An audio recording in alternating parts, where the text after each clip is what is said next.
ఫ్యామిలీలో ఇలాంటి పిల్లలు పుట్టారంటే చాలా కష్టంగా ఉంటుంది కదా. ఉంటుంది, ఖచ్చితంగా ఉంటుంది. కానీ అద్భుతాలు చూడాలంటే కష్టపడాల్సిందే. ఇలాంటి పిల్లలు పుట్టిన ఇంట్లో సంబరాలు చేసుకునేంత అద్భుతాలు ఏం జరుగుతాయో. కోచ్ సార్, ఇల్లు అనేది మనుషుల్లాంటిదే.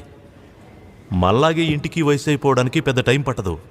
పిల్లలకు చదువు అయిపోయి రెక్కలు రాగానే ఇల్లు ముసలిదవుతుంది. ఇల్లంటే ఎంతో కొంత బాల్యం ఉండాలి. నిజానికి వీళ్ళ ఫ్యామిలీస్కి కూడా కష్టంగానే ఉంటుంది. ఎక్కడికి వెళ్ళలేరు, సినిమాలు చూడలేరు, కొన్నిసార్లు బుర్ర వేడెక్కిపోతుంది.